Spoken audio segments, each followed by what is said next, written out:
من يهده الله فلا مضل له ومن يضلله فلا هادي له ونشهد أن لا إله إلا الله وحده لا شريك له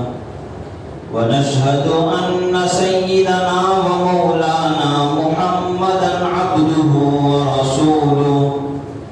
أما بعد فقد قال الله تبارك وتعالى في القرآن الكريم فأعوذ بالله من الشيطان الرجيم بسم الله الرحمن الرحيم يا أيها الذين آمنوا بالله ورسوله والكتاب الذي أنزل من قبل ومن يكفر بالله وملائكته وكتبه ورسله واليوم الآخر فقد ضل ضلالا بعيدا صدق الله العظيم وصدق رسوله النبي الكريم ونحن على ذلك لمن الشاهدين والشاكرين الحمد لله رب العالمين. بزرگان محترم، عزیز نوجوان بھائیوں، دوستوں، یہ بات اس سے پہلے آپ حضرات کے سامنے لائی گئی تھی کہ ہم جس مذہب کے فالوور ہیں، پیروکار ہیں، یہ مذہب بہت ہی وسیع مذہب ہے. ہر شعبے میں زندگی کے ہر موڑ پر اس کی ہدایات اور اس کی تعلیمات ہمیں میسر آتی ہیں. اور ایک مسلمان جب تک اپنی زندگی کے ہر موڑ میں، ہر پہلو میں اسلام کی تعلیمات کو، اس کی ہدایات کو، اللہ تبارک و تعالیٰ کے فرامین کو، رسول اللہ صلی اللہ علیہ وسلم کے طریقہ حیات کو، زندگی کو سامنے نہیں رکھے گا، اس وقت تک کامل مومن، مکمل مسلمان اللہ کے نزدیک نہیں ہو سکتا. یہ بات اس سے پہلے کئی مرتبہ آ چکی ہے. اور یہ بات بھی ہے کہ انسان کے جو زندگی ہے انسان کی، اس کے شعبوں کو علماء نے سمجھانے کے لیے 5 حصوں میں بانٹا ہے. اس میں سے پہلا جو شعبہ ہے، پہلا سبجیکٹ، وہ ہے عقائد کا شعبہ. گزشتہ جمعے عقیدہ کسے کہتے ہیں، اس کی اہمیت کیا ہے، اس پر آپ حضرات کے سامنے روشنی ڈالی گئی تھی کہ عقیدہ اس پختہ یقین کو کہتے ہیں، آدمی کی ایسی پختہ سوچ کو کہتے ہیں کہ دنیا ادھر سے ادھر ہو جائے، اس کے اوپر حالات کیسے بھی ہو جائیں، انسان کی اس فکر میں، اس سوچ میں، اس تصور میں کوئی کسی بھی طرح کا جھول وہاں پر پیدا نہ ہو. انسان ایسا پختہ یقین بنا لے اپنا کسی بات پر کہ حالات کیسے بھی آ جائیں، اس سوچ کے اندر ذرہ برابر بھی کمی بیشی نہ ہو، اس کو کہتے ہیں عقیدہ. لہذا انسان کی جو بھی ایسی سوچ ہوگی، پختی سوچ، اس پر بہت سارے اعمال اسی پر موقوف ہوتے ہیں، اسی کی بنیاد پر بہت سارے اعمال انسان کرتا ہے. جیسے مثال کے طور پر ایک عقیدہ ہے اللہ تبارک و تعالیٰ پر ایمان کا عقیدہ. اللہ تبارک و تعالیٰ ہی معبود ہیں، اللہ ہی کی پرستش ہو سکتی ہے، اللہ ہی کو پوجا جا سکتا ہے. اللہ کے علاوہ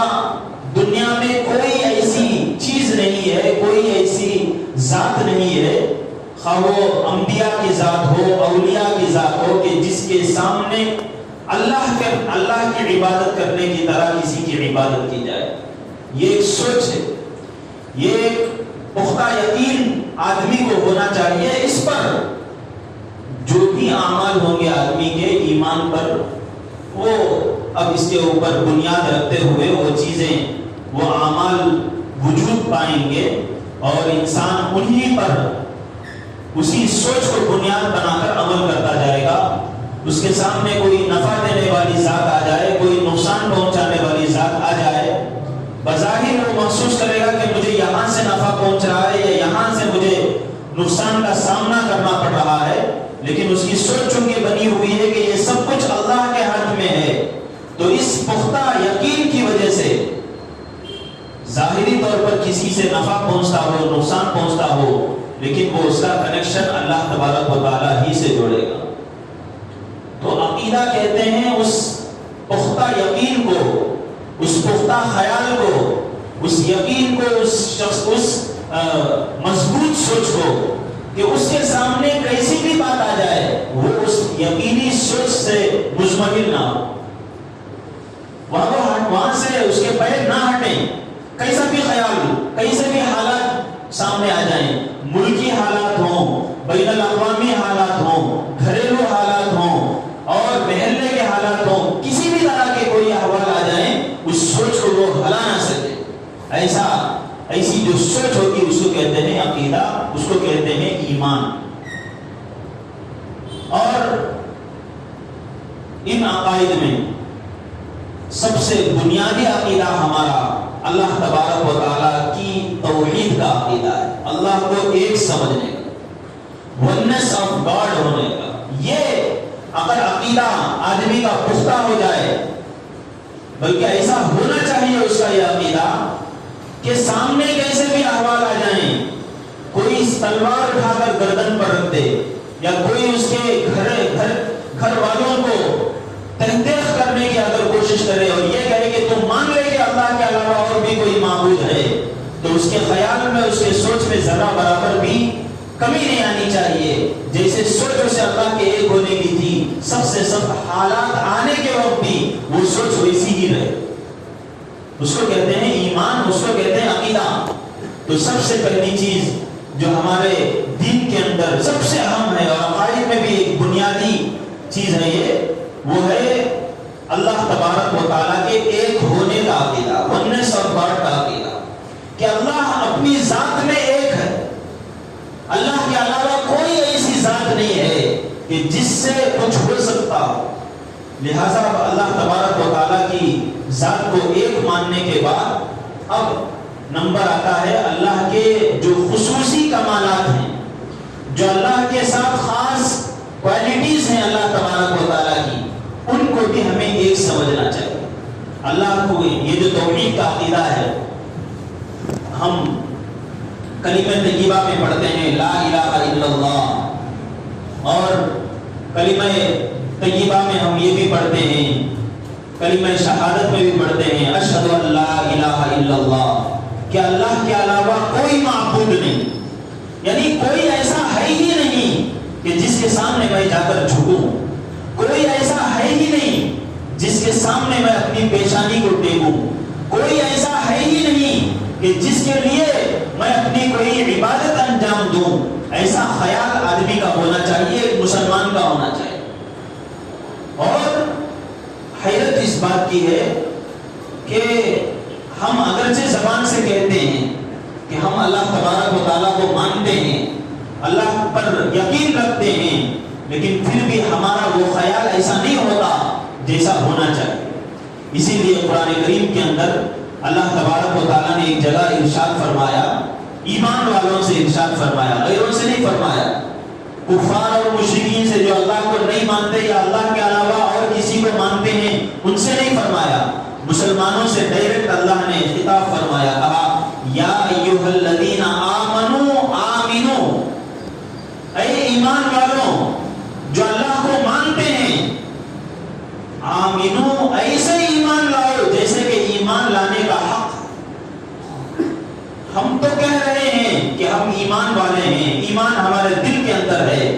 لیکن اس کو ایسا مضبوط کرو کہ حالات کیسے بھی تبدیل ہو جائیں، انسان اس کے خلاف کسی بھی طرح کی بات کو برداشت نہ کر سکتا۔ لہذا ایک چیز ہے اللہ تبارک و تعالیٰ کی ذات، اسے ایک سمجھنا. اس کے علاوہ اور بھی اللہ تبارک و تعالیٰ کے کمالات ہیں. اللہ تبارک و تعالیٰ روزی دیتے ہیں. دنیا کے اندر کوئی ایسا نہیں جو روزی دینے پر قدرت رکھتا ہو. لہذا ہم اللہ تبارک و تعالیٰ کے رازق ہونے پر ایمان رکھیں اور یہ بھی ایمان رکھیں کہ اللہ کے علاوہ کوئی دنیا میں رزق دینے والا نہیں. اللہ تبارک و تعالیٰ ہر چیز پر قدرت رکھتا ہے. یہ بھی یقین رکھے کہ اللہ کے علاوہ اور کسی چیز کے اندر, کسی بھی ذات کے اندر, کسی بھی شخص کے اندر اللہ جیسی قدرت حاصل نہیں.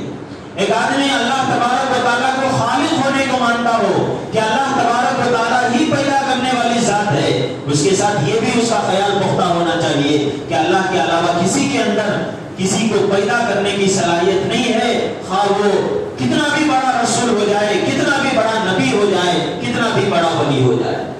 تو یہ جو اللہ تبارک و تعالیٰ کے خصوصی کمالات ہیں, جسے دینے والی ذات اللہ تبارک و تعالیٰ ہے, اس کے علاوہ کوئی کچھ نہیں دے سکتا. ہاں, اللہ تبارک و تعالیٰ کسی کو بہانہ بنا کر دنیا میں بہت کچھ دے دیتے ہیں, لیکن اسے بھی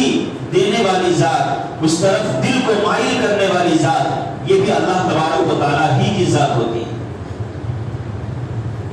تو اللہ تبارک و تعالیٰ کے جو خصوصی کمالات ہیں, اللہ کے جو کمالات ہیں, اللہ کی جو خصوصیات ہیں, اللہ کی جو کوالٹیز ہیں, یہ دو طرح کی ہیں. ایک وہ جو صرف اللہ تبارک و تعالیٰ کے ساتھ خاص ہیں, وہ اوروں کے اندر پیدا ہی نہیں ہو سکتے. ایک طرح کے کمالات وہ ہیں. دوسرے اللہ تبارک و تعالیٰ کے کمالات وہ ہیں جس میں خود اللہ تبارک و تعالیٰ نے, رسول اللہ صلی اللہ علیہ وسلم نے اس بات کی ہدایت دی ہے کہ اللہ کے اندر دیکھو فلاں کمال ہے, وہ کمال اپنے اندر بھی پیدا کرو. دو طرح کے کمالات ہیں. اس بات کو اچھی طریقے سے سمجھنے کی ضرورت ہے کہ اللہ کے کمالات, اللہ کی خصوصیات دو طرح کی ہیں. ایک وہ جو صرف اللہ کی ذات کے اندر, اس کے اندر ذرہ برابر بھی کمپرومائز نہیں کر سکتا انسان, ذرہ برابر بھی وہاں کمپرومائز کیا ایمان سے باہر ہو جائے گا. دوسرے وہ کمالات ہیں جو اللہ نے خود ترغیب دی ہے, رسول اللہ صلی اللہ علیہ وسلم نے خود ہدایت دی ہے کہ وہ چیزیں اپنے اندر بھی پیدا کرنی چاہیے. جیسے مثال کے طور پر اللہ سے بڑھ کر کوئی رحیم ذات, کوئی رحمت والی ذات نہیں ہے. لہذا اللہ بندوں سے بھی یہی چاہتے ہیں کہ یہ رحمت, رحم کرنے کی چیز یہ میرے بندوں کے اندر بھی پیدا ہو. یہ اللہ کے ساتھ خاص نہیں ہے. ہاں, اللہ کے اندر جو چیز ہے وہی سے درجے کی کسی کے اندر نہیں ہو سکتی, لیکن اللہ یہ چاہتے ہیں کہ یہ چیز جو میرے اندر ہے یہ میرے بندوں کے اندر بھی پیدا ہو. اللہ تبارک و تعالیٰ کی یہ خصوصیت ایک کمال ہے, انصاف پرور ہے اللہ تبارک و تعالیٰ. اللہ یہ چاہتے ہیں کہ میرے بندے بھی ایسے ہوں کہ ان کے اندر انصاف کرنے کی صلاحیت ہو. تو کچھ خصوصیات وہ ہیں جو صرف اللہ کے ساتھ ہیں, جیسے کسی کو پیدا کرنا, یہ اللہ کے علاوہ کوئی کسی کے اندر یہ چیز نہیں ہے. کسی کو رزق دینا, یہ بھی صرف اللہ تبارک و تعالیٰ کے اندر ہے. اور عالم الغیب ہونا, ہر چیز کا علم اس کے اندر ہونا, یہ بھی اللہ کی ذات میں ہے. تو یہ چیزیں, کچھ کمالات ایسے ہیں کہ جو اللہ کے ساتھ خاص ہیں, اور کچھ کمالات ایسے ہیں کہ اللہ اور اللہ کے رسول یہ چاہتے ہیں کہ بندوں کے اندر بھی یہ چیزیں پیدا ہوں. تو جو کمالات ایسے ہیں کہ جو اللہ کے ساتھ خاص ہیں, وہ اللہ کے ساتھ ہم خاص رکھیں, اس میں کسی کو شریک نہ کریں. یہ بھی اللہ تبارک و تعالیٰ کے ساتھ توحید کا معاملہ ہے. تو اللہ کو ایک سمجھنا یہ اللہ کی توحید ہے ذات میں, اور اللہ تبارک و تعالیٰ کے کمالات اور صفات میں اللہ تبارک و تعالیٰ کو ایک سمجھنا یہ بھی توحید کے اندر داخل ہے. لہذا یہ جو کلمہ طیبہ ہم پڑھتے ہیں لا الہ الا اللہ, یہ ایک معاہدہ ہوتا ہے, ایک وعدہ ہوتا ہے ہم ایک مسلمان کا اور اللہ تبارک و تعالیٰ کا. جب آدمی پڑھ لیتا ہے لا الہ الا اللہ تو گویا کہ وہ ایک معاہدہ کرتا ہے. یہ جو کلمہ ہے, اس کلمے کو ایسا نہ سمجھیں کہ بالکل اسے سمجھنا نہیں ہے, یا پھر بس ایک ذکر کے طور پر یا پھر ثواب کی نیت سے اسے پڑھ لیں تو کافی ہے, ایسا نہیں ہے. بہت سارے مذاہب میں, بہت سارے ریلیجنز میں منتر ہوتے ہیں, ان منتروں کو سوائے منتر پڑھنے والے کے اور کوئی سمجھتا ہی نہیں ہے. بہت سارے منتر ہوتے ہیں، وہ صرف وہی سمجھتے ہیں، دوسرے کوئی نہیں سمجھ سکتے. لیکن اللہ تبارک و تعالیٰ کا جو قرآن ہے، اللہ نے جو کلمہ دیا ہے، وہ کلمہ منتر کی طرح نہیں ہے. اللہ یہ چاہتے ہیں، شریعت یہ چاہتی ہے کہ کلمہ آدمی پڑھ رہا ہے، ایک کلمہ کو مسلمان ہے، اس کلمے کو بھی سمجھے، اس کا تقاضا کیا ہے اسے بھی سمجھے، اس چیز کو اپنے اندر اتارے، تب جا کر آدمی صحیح طور پر مسلمان ہوگا. ایک آدمی مسلمانوں کے گھر کے اندر پیدا ہو گیا، مسجد میں آنے لگ گیا، اسے برتھ سرٹیفکیٹ میں مسلم کیسٹ اسے اگر کہہ دیا گیا، مسلمان مکمل طور پر نہیں ہوا، مسلمان کہلائے گا لیکن مکمل طور پر اس وقت آدمی مسلمان ہوگا جو وہ کلمہ پڑھتا ہے لا الہ الا اللہ محمد رسول اللہ. اس کی حقیقت کیا ہے، وہ کیا چیز ہے، وہ جب تک اپنے دل کے اندر نہیں اتارتا اس وقت تک آدمی مومن نہیں ہو سکتا. تو کلمہ لا الہ الا اللہ جب کوئی آدمی پڑھتا ہے تو گویا کہ اللہ کے ساتھ ایک معاہدہ کرتا ہے، ایک وعدہ کرتا ہے، اللہ تبارک و تعالیٰ کے ساتھ ایک ڈیل کرتا ہے. وہ ڈیل کیا ہے؟ وہ ڈیل یہ ہے کہ اے اللہ میں آپ کے علاوہ اور کسی کو بھی عبادت میں شریک نہیں کروں گا، میں آپ کے لیے سجدہ کروں گا، میں آپ کے لیے رکوع کروں گا، میں آپ کے لیے قرآن کریم کی تلاوت کروں گا، میں آپ کے لیے جانور کو ذبح کروں گا، میری پیشانی اگر زمین پر ٹکے گی تو وہ آپ کے لیے ہوگی، اس کے علاوہ کسی ذات کے لیے یہ چیز نہیں ہوگی. رسول اللہ صلی اللہ علیہ وسلم کے زمانے میں ایک واقعہ پیش آیا تھا بڑا اہم. اس وقت تجارت کے لیے لوگ ادھر ادھر بہت ساری جگہ جایا کرتے تھے. تو ایک صحابی رسول صلی اللہ علیہ وسلم وہ گئے، کسی ملک کو گئے، وہاں دیکھا کہ وہاں بہت سارے لوگ اپنے زمانے کے بادشاہ کا سجدہ کر رہے ہیں، آ رہے ہیں بادشاہ کے دربار میں اور اس دربار میں آ کر اس بادشاہ کے سامنے سجدہ کرتے ہیں، اٹھتے ہیں. اور پھر کوئی بڑا آدمی آ جاتا ہے، وزیر، اس کے سامنے سجدہ کر رہے ہیں. تو وہ صحابی جو ایمان والے تھے ان کے دل میں یہ بات آئی کہ یہ ایک ملک کا بادشاہ ہے، زبی زوری سے حکومت حاصل ہے. رسول اللہ صلی اللہ علیہ وسلم کی ذات تو ایسی ہے کہ دونوں جہاں انہی کے لیے پیدا کی گئی ہے، پوری کائنات کے وہ سردار ہیں، لہذا سجدہ ہونا چاہیے تو ہمارے پیغمبر کا ہونا چاہیے. یہ ان کے دل کے اندر بات آئی. جب یہ بات آئی، سفر پر تھے، ان کا کام ہو گیا، وہاں تجارت وغیرہ کے خیال سے شاید گئے تھے، واپس آئے. واپس آنے کے بعد اللہ کے نبی کے پاس آئے اور آ کر اسی خیال کا اظہار کرے اور آ کر کہنے لگے کہ یا رسول اللہ میں فلاں ملک گیا تھا، اس حدیث کے اندر اس ملک کا بھی نام ہے، اور وہاں اس ملک کا تذکرہ کرنے کے بعد ان صحابی نے ذکر کیا کہ یا رسول اللہ میں فلاں جگہ گیا تھا، وہاں جا کر میں نے دیکھا کہ وہاں بادشاہ لوگوں کو سجدہ کرنے کا رواج ہے. میرے دل میں یہ خیال آیا کہ اگر کسی کے سامنے سجدہ کرنا ہے تو وہ آپ کی ذات ہونی چاہیے. یہ بادشاہ لوگ جو ایک ملک کے اوپر قبضہ رکھے ہوئے ہیں، حکومت کرتے ہیں، ان کے باپ دادا سے وہ حکومت چلی آ رہی تھی، ان کو بھی مل گئی، کل یہ ختم ہو گئے تو ان کے بعد ان کی اولاد حاکم ہوگی. ذرے ایک چھوٹی سی مدت کے لیے حکومت کر رہے ہیں، اب ان کے سامنے لوگ سجدہ کر رہے ہیں. میرے دل کے اندر یہ بات آئی کہ یا رسول اللہ آپ تو پوری دنیا کے سردار ہیں، یہ آسمان آپ کے لیے پیدا کیا گیا، یہ زمین آپ کے لیے پیدا کی گئی، آپ پوری دنیا کے سردار، تمام انبیاء کے سردار، تمام انبیاء کی امامت کرنے والے آپ ہیں، تو سجدہ اگر ہونا چاہیے تو آپ کا ہونا چاہیے. یہ ذکر آ کر رسول اللہ صلی اللہ علیہ وسلم کے سامنے صحابی نے کیا تو اللہ کے نبی نے ارشاد فرمایا کہ کیا تم اس بات کو پسند کرتے ہو کہ میں اگر مر جاؤں، میرا کل انتقال ہو جائے تو کیا میری قبر کا بھی تم لوگ سجدہ کرو گے؟ آج تو میں زندہ ہوں، تمہارے دل کے اندر یہ خیال آیا کہ میرا سجدہ کروں، کل کے دن میرا انتقال ہو گیا تو کیا میری قبر کا بھی تم سجدہ کرو گے؟ عرب حضرات کا جو مائنڈ سیٹ تھا اس زمانے میں، اس کو سمجھیے. انہوں نے کہا کہ نہیں،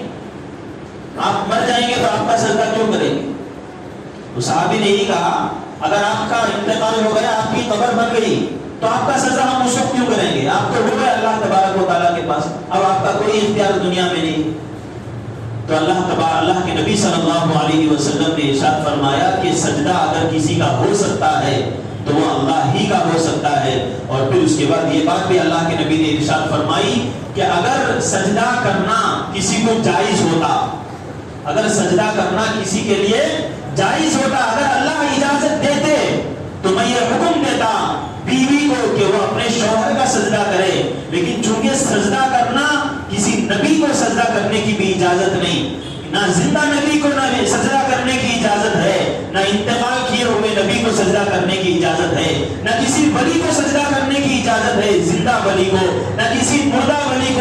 سجدہ کرنے کی اجازت ہے۔ اللہ کے نبی نے فرمایا کہ چونکہ سجدہ کرنا کسی کے لیے جائز نہیں ہے، کسی کے سامنے ہم اپنی پیشانی کو ٹیک نہیں سکتے، اس لیے میں بیوی کو بھی اجازت نہیں دوں گا کہ وہ اپنے شوہر کے سامنے جھکے۔ تو میں یہ کہہ رہا تھا کہ جب آدمی لا الہ الا اللہ پڑھتا ہے تو گویا کہ اللہ سے ایک معاہدہ کرتا ہے، جیسے ایک آدمی دوسرے کے سامنے ہاتھ میں ہاتھ رکھ کر قسم کھا کر کوئی بات کہتا ہے، کلمہ اصل میں وہ ہے، ہم کلمے کے تقاضے کو سمجھتے نہیں ہیں، گویا کہ آدمی اللہ کے سامنے کھڑے ہو کر اللہ سے ایک ڈیل کر رہا ہے، اللہ سے یہ وعدہ کر رہا ہے کہ یا اللہ میں آپ کو معبود بنا لیا ہوں، اب میں کسی کے سامنے اپنی پیشانی کو نہیں ٹیکوں گا، کسی کے سامنے پرستش نہیں کروں گا، کسی کے لیے کوئی عبادت نہیں کروں گا، عبادت کروں گا تو صرف آپ کے لیے عبادت کروں گا۔ یہ ہے توحید۔ توحید اللہ کو ایک سمجھنا، اللہ کی ذات میں اور اللہ کے تمام کمالات میں، ان کمالات میں ایک کمال اللہ کا یہ ہے کہ اللہ معبود عبادت کے لائق ہیں، اس کے علاوہ کسی کے اندر بھی عبادت کیے جانے کی اس کی لیاقت نہیں ہے، وہ صلاحیت نہیں ہے، لہٰذا اللہ کی ذات ہے ایسی کہ جس کے سامنے ہم عبادت کر سکتے ہیں۔ تو میں پہلی بات آج کے بیان میں یہ بتایا ہوں کہ اللہ کی ذات کو ایک سمجھنا، یہ بھی توحید۔ اسی کے ساتھ اللہ کے جو کمالات ہیں، اللہ کی خصوصیات ہیں، اور وہ خصوصیات بھی دو طرح کی، جو اللہ کے ساتھ خاص، دوسرے وہ جو اللہ کے علاوہ خود اللہ چاہتے ہیں کہ میرے بندے بھی وہ چیز اپنے اندر پیدا کریں، جیسے اللہ کے اندر خصوصی طور پر رحم کی صفت ہے، اللہ کے اندر انصاف کی صفت ہے، اللہ کے اندر اسی طریقے سے ایک دوسرے کے اللہ کے اندر امن دینے کی صفت ہے، تو اللہ یہ چاہتے ہیں کہ یہ چیزیں بندے اپنے دل میں پیدا کریں۔ تو یہ چیز ایسے کہ یہ چیزیں دوسروں کے اندر بھی آ سکتی ہیں یہ صفات، لیکن جو چیزیں اللہ کے ساتھ خاص ہیں وہ کسی کے اندر بھی نہیں آ سکتی۔ لہٰذا اس میں سے صرف ایک بات آپ حضرات کے سامنے میں اس وقت عرض کیا ہوں، وہ ہے اللہ کے کمالات میں سے ایک کمال ہے عبادت کے لائق ہونا۔ عبادت کے لائق ہونا، اس کو میں آپ حضرات کے سامنے بیان کیا ہوں۔ اس کے سلسلے میں اور بھی مزید کچھ تشریحات ہیں اور بھی اللہ کے کمالات ہیں، انشاءاللہ اگلے جمعے آپ حضرات کے سامنے وہ چیزیں بیان کروں گا۔